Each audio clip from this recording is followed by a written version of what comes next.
Have you ever been invited into a meeting to review either your efforts or your organization's efforts? Maybe it was an event. Maybe it was a program you put together. Maybe it was a magazine or a newsletter. And people wanted to gather to provide feedback. And all you really think about is, oh boy, this is just going to be everybody complaining and judging what we're doing. Well, there are benefits to assessing your efforts. And on episode 657, 687,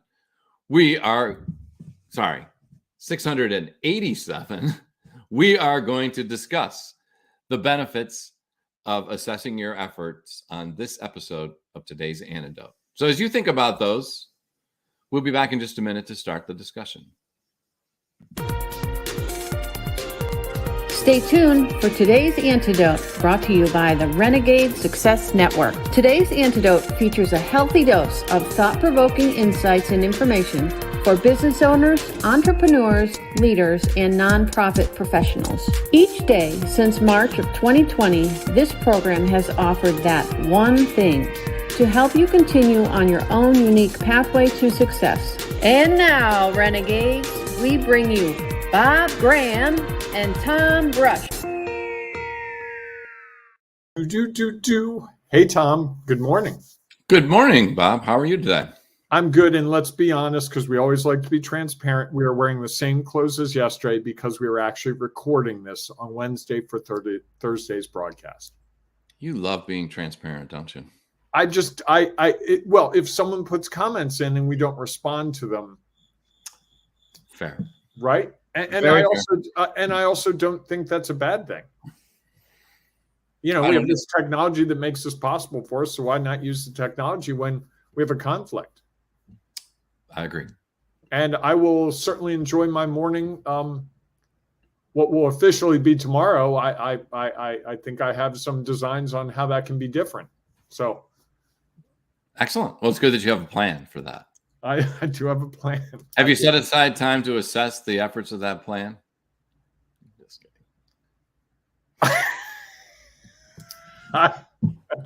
Anyhow, there are some benefits. You almost got me to say something I wasn't going to say. Okay. I was that close. There are benefits to assessing our plan. That's what we're going to talk about today. I was going to tell you that the assessment isn't really mine that matters, but I'll leave it there. So you ended up telling us what you thought you were going to tell us, that you stopped, and then you ended up telling us. Something like that. You want to hit the record button again? It's up to you. You're the one who shared it, not me. Well, the interesting thing to me is it gets to the whole issue of assessing, right? Certainly. Who's making the assessment? We haven't talked about that at all this week, and we probably should talk about that because you brought that up in your introduction, right? Yes. So you want to do your fun start of, Facebook, Twitter, LinkedIn, and then we'll go into that because I want to make sure we come back to that. Yes. So good morning, everyone. If you're as confused as I am, well, okay. How is this confusing? We've done either 657 or 687 episodes. I'm not sure which anymore. It is confusing, isn't it? Not to me.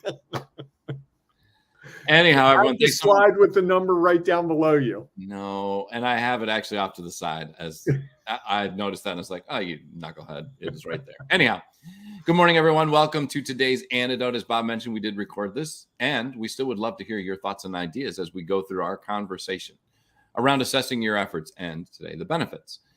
So please feel free. We will come back, even though this is recorded, we'll come back and respond to those as well. So whether you're watching us on YouTube, Instagram, Facebook, Twitter, or LinkedIn Live, baby. LinkedIn Live, baby. We welcome those thoughts and ideas because, again, even though it's recorded, others may benefit as they're watching it from the value that you have to share. So please feel free to share your thoughts and ideas.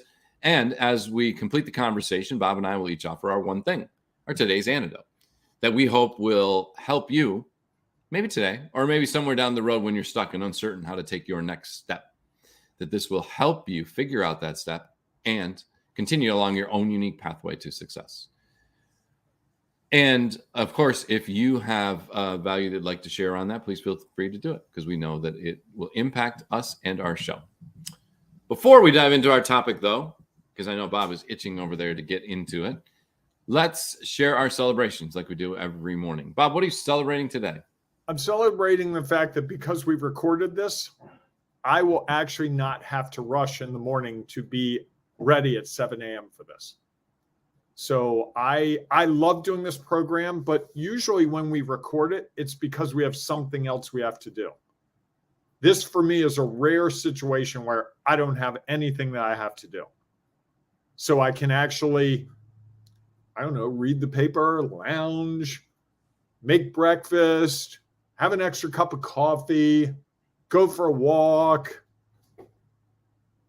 Like I usually do when we have to record it? Yes, I was going to say I'm usually the cause and I'm usually the reason so that you get that. And I can't remember the last time we recorded it for you for something you were doing and I had nothing. So this is I would bet in 687 episodes, it's been a handful. Maybe. I don't know. I haven't thought about it that way. So I'm very excited to actually not set the alarm, and hopefully my cat cooperates with me. That would be helpful. That would be helpful. Excellent. That's a great celebration. You know, maybe if you choose, if you'd like to, share in the Ring of Renegades Facebook group or in the Renegade Success Network for Leaders Facebook group how you chose to spend that time you had. Okay. Then everyone else will assess it. Some more than others. Maybe. Okay. Excellent. Wow. Yeah. Gloves off. I don't know. You don't have to. I just offer that as a suggestion. It's a good suggestion. I will take it under advisement. Cool. All right. So my celebration for this Thursday morning, it's funny. I'm bookending on a bunch of things, so I'm trying to think of what it will be then. You do this every day. How hard is it, Tom? Well, you know why it's sometimes hard? Why is that? Because we've been doing this for 687 episodes. I've gotten really comfortable with celebrating. And so there's a lot of things that I think about that I could say, well, I could celebrate this or I could celebrate that. Wait, hold on. You opened Pandora's box now. You just said to me you're very comfortable with celebrating. But whenever someone asks you, when you accomplish that, how are you going to celebrate? You never have an answer. Never. Not once. You usually have to think about it. You usually hem and haw. So don't tell me you're comfortable with celebrating.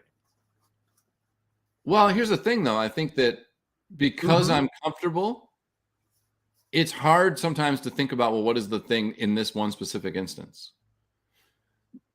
I believe that I have shared multiple times that one of my favorite celebrations is a Chick-fil-A cookies and cream milkshake. Okay. So that is, as I'm thinking about it, like today, it's a little different how we celebrate on the show because it is not necessarily in an effort to help for us. An action that we've taken. Correct.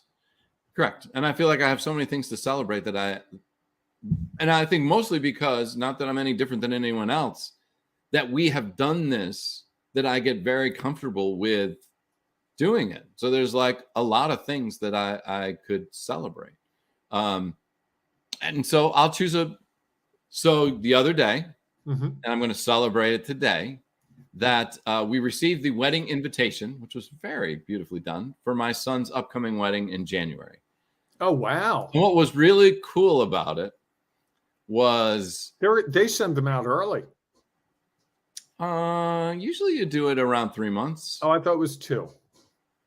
I don't know. Maybe 2, 3. You can send out whenever you wanted to. It's been a long time since I got married, believe me. Well, and you got the holidays in there, so the mail gets kind of wonky as you get into November. It's suddenly real for you too now, right? No, it's been real for a while. Okay. Yeah. Well, you're the father of the groom, right? So it's a little easier for you. I think when you're the father of the bride, it gets real like 5 seconds later. Although I wonder, the father of the bride lives in Iowa.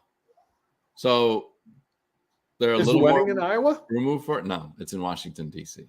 Okay, nice. So they sealed the envelopes with the old fashioned way. You know how they used to like a gummy thing or whatever. Like a gummy thing, Yeah. and then they imprinted it. It was so cool on the back that That's was wild. You didn't want to open it, did you?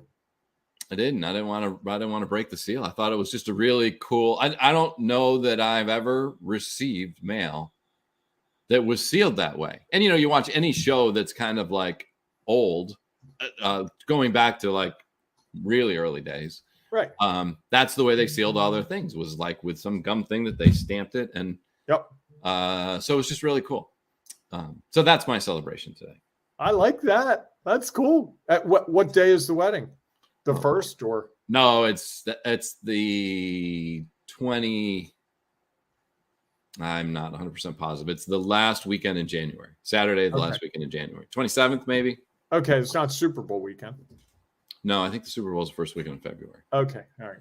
I hope it's not either that. Well, if it's Super Bowl Sunday, that'll still give me time to fly out to wherever the Bills are going to be to play in the Super Bowl when I choose to go out. I was going to say, I know where you'll be that day. If the Bills are in it, I know exactly where you'll be. Well, I don't know. I skipped the 4 that they were in earlier. You mean the 4 that they lost? They were in. They don't control results, so they were in 4 Super Bowls in a row. No other team has ever done that. Just saying. Okay. Slow down over there. All right. So let's talk about assessing our efforts. And I forget the question I brought up. I had a point and I've lost it. Who's doing the assessing? Oh, yes. You brought up. You can remember the episodes and you can't remember the question you asked 2 minutes ago? That's because I have a list. I didn't write a note on this. Fair enough. And I've got a cat chewing on my feet. So fun. Yes. So I think what you brought up in the opening is this whole idea of who's doing the assessment. You set it up and said, you have a meeting and we're going to look at something you did. That's a different kind of assessment of effort than what I think we're really talking about here, right? It's one that occurs and one that we have to interact with and deal with. But I think what we're really talking about is evaluating our own efforts. Would you agree? I'm not saying either is exclusive, but to me, what my boss tells me or what my team tells me is great feedback. But that's to go into the mental computer of how I assess my performance, my accomplishments, because they don't know my situation in full, right? Correct. So I wanted to make that distinction, see if I was. Isn't it all part of an assessment of your efforts? Well, I think the way the conversation we've had up till now has really been about how we look at our own efforts. Right. And I think there's some value, and we didn't plan this and just sort of came this way, but I think there is value in looking at, as you assess, part of that assessment is the feedback that you get from others, I believe, right? It's kind of like. I agree, but that to me comes into my feedback. It's data points that I use to evaluate myself ultimately. Because I'll give you an example. I've spoken on the stage and I've been really disappointed in how I handled it. It didn't meet my assessment. My assessment was I did these things and I did an activity and the activity ran too long and I didn't give people time to do this, do that. And we all do that. If someone comes up and goes, oh my God, that was the best presentation ever. That goes into maybe I wasn't as critical, maybe I'm being really critical, or maybe this person doesn't know what I was trying to accomplish, the goals I set for this. And so I think the only person who knows your goals specifically is you. If my goal for this program is to be very concise with my comments. Yeah. How's that going? I just threw it out there. How would anyone know that unless I shared it with them? And someone could say, oh, I love your program, or I really thought you made a great point there. But if I'm trying to be more concise, that's all feedback that comes into it. But I know what ultimately I'm trying to accomplish. And I think if we do this effectively, we are the best judge of our performance. If we can get past the blame game, if we can get past the shame of not accomplishing things, I think I am really good when I get past those two things at being objective about, hey, I accomplished this thing. And I give the example last week. I did it last week. And this week, I'm a different person because it's like, yeah, I did that really well. And I told you earlier, I was doing something around one of those that I hadn't done.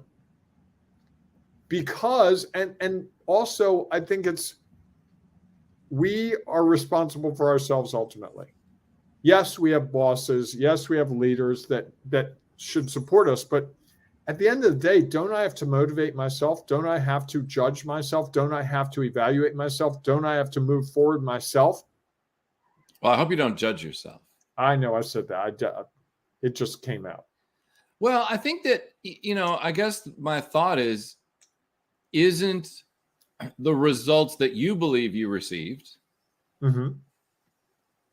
similar? It's just a different perspective than the results others received from whatever it is that you did. Isn't it just results? It's all part of. Well, we're trying not to evaluate the results, right? Right.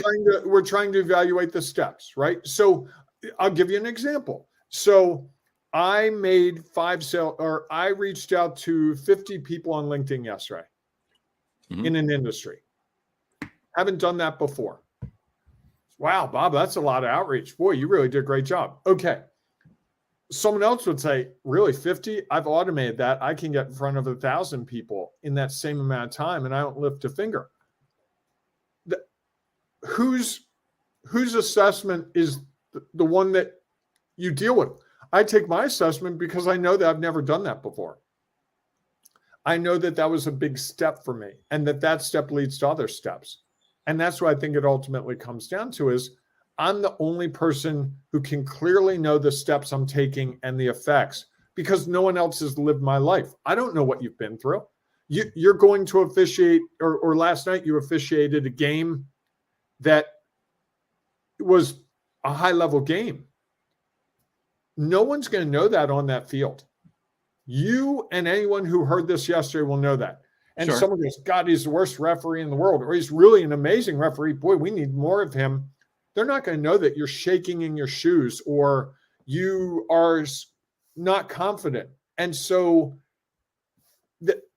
I really think it comes down to assessing your efforts is you, not anyone else. Yes. Although I think one of the challenges with that is our knowledge, experience, and perspective is limited. That's why we bring the input of other people, but we don't let it be the dictator. So if I am saying that, because I'm trying very hard to work this out in a lot of aspects of my life, but just they're data points coming in. They're not controlling. I'm controlling what I take from that. And I might have conflicting perspectives. You were amazing at that meeting. You were horrible at that meeting.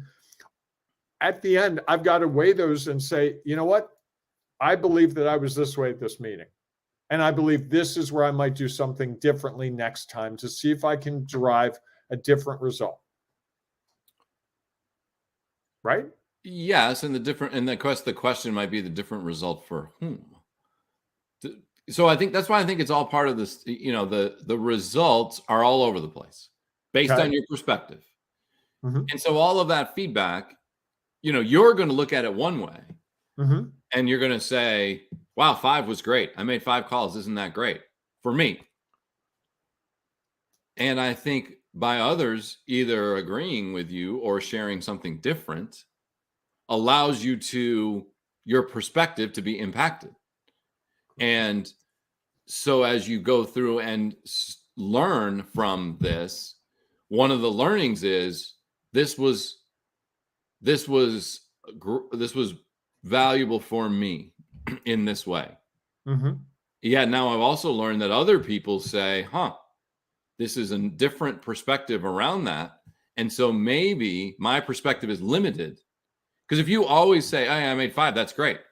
And all you ever do is make 5, because that's the perspective that you have is that, wow, this is great. Will you ever challenge yourself to do something else? Because you wouldn't know any different, right? If you just felt like, or if somebody said, wow, 5, I can't make 1. You'd be like, oh, wow, that's, yeah. So I think, again, that the results are feedback as we evaluate our efforts. And again, because we can't control it, we're able to take it and help us assess what we did, so that we can consider what might we do differently. Again, you started with the conversation around speaking from the stage, and your perception was you did this exercise and it went on way too long. So that's your perspective. There were probably people in the audience who it took them a little longer to get this and found it really valuable. And by them sharing that with you, maybe does that consider, well, what I thought was too long, someone else thought was just right. And now you have to balance that. Is it about what I think? Is it about how the audience receives it? Is it about the other person who said, was on their phone and half asleep in the front row? I think that, we can't let any one piece of feedback drive it. So, especially external feedback. Well, I also think I'm prone to that. I am prone to external feedback. Someone says something passionately, and I will change my mind to that point of view. And then someone else will tell me something the opposite, and I'll be like, that makes sense. And what if you tell yourself something internally, very passionately and very directly? Might that also have an impact as well? It hasn't happened. It's happening more now than it ever did. Okay. And I know there are other people out there who that's the case. The other advantage to that approach of letting other people's feedback dictate is I don't have to be responsible for what happens. See, that's a word I would not choose to use, is dictate.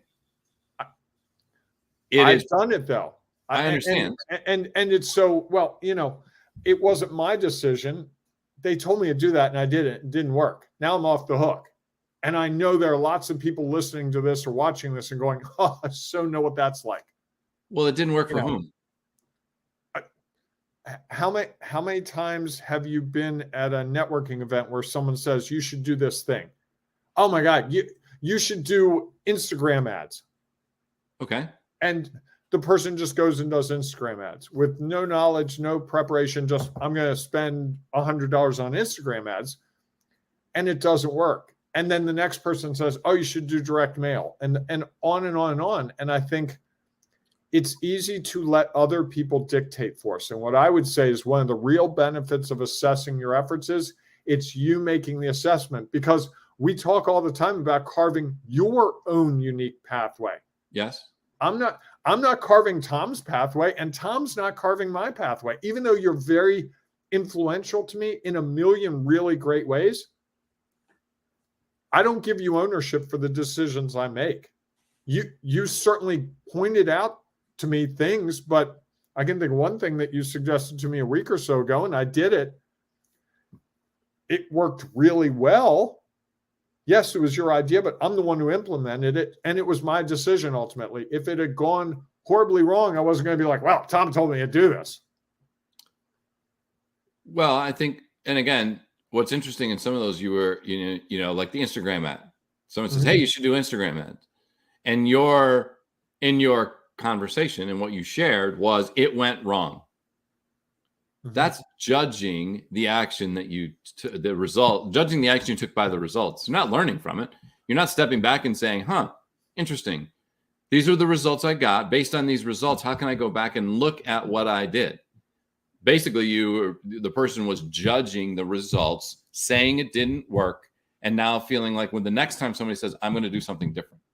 They didn't really learn from the experience. And yes, is that the way things happen all the time? Absolutely. I think what I'm trying to share is the antidote to that is it's all just feedback. And yes, ultimately we make the choice of what we do next. Yet that feedback can be valuable to impact our perspective.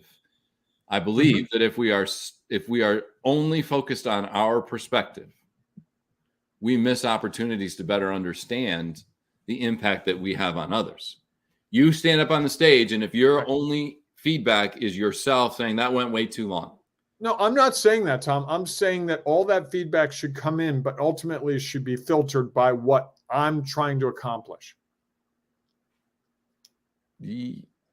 Yes, it's a part of it.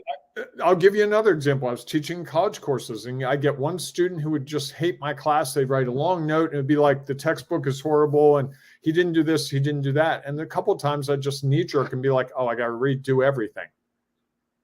And then I realized, it's like, why am I knee jerking for this one person who probably wasn't paying attention in the first place and had a lot of other things going on? So I would take the feedback. The textbook was too expensive. Research that. It was expensive. Found a way to make the textbook less expensive. That was useful feedback. The other stuff I discarded because it was wrapped around things that just weren't relevant because he didn't understand where it fit into the bigger structure. Right, which is why it's all just part of feedback. It's just information that you take in. I think what I had heard earlier was that when you assess your efforts, it's what you believe based on the results that you, and from your perspective, should drive what happens next. And I think that there's the opportunity. It's broader than that. Okay. Yeah. That's not what I heard. And maybe I said it wrong. But if I can, I'm going to go to my one thing. And my one thing is going to be kind of interesting. I'm sorry that we used the word assessing. I really think the title of this week should have been learning from your efforts. Because assessing has that connotation, and learning, to me, what we've talked about the last couple of days really occurs to me is it's about learning from it. It's about taking that feedback, bringing it in and saying, hey, all right, what can I learn from this without the blame, without the judgment? And learning from stuff doesn't threaten me. When I say that out loud, it's not the same in my head as assessing. Assessing is like, oh boy, here we go. It's my annual review. Whereas if my annual review were a discussion with someone like, hey, Bob, just want to see what you've learned over the last year, and I want to share what I've learned and maybe see how we might go forward with that knowledge. That's a different game. Well, I think one of the things that using that word does is we can normalize it, that it's not just a once a year thing or that it's a regular occurrence. I think one of the values of choosing assessing, other than learning, like, when do we really stop and learn? Well, I think that's what you and I are advocating here, that you take time to learn from what you've done. Correct. The steps you've taken. And I think that there's an intention to assessing, is that there is an actual act of setting aside the time. I like that. I don't think people set aside the time to do it. That's the reason I think it is. Like, an assessment isn't like good, bad, or indifferent. Right. Assessment is, let's evaluate all the things. You could say evaluate your efforts. That could be another word for it. I think, though, that it's too long for our slides. Yes. I think, to me, the real benefit of assessing your efforts is that, and I had no idea where I was going with this until just now, is the actual mental decision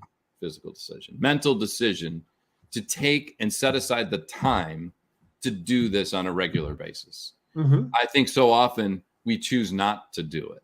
Mm-hmm.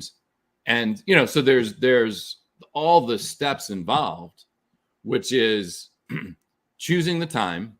What's the process you take once you choose the time? Mm-hmm. And then what do you do with all that information that you gather as a part of that?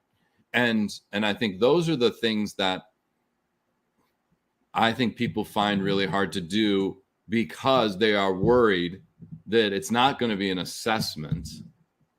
It's going to be a judgment. And so why do I want to set aside time to either have myself judge myself or others judge my efforts? And as you mentioned earlier, when they don't know all that I know. They don't know what my goal was.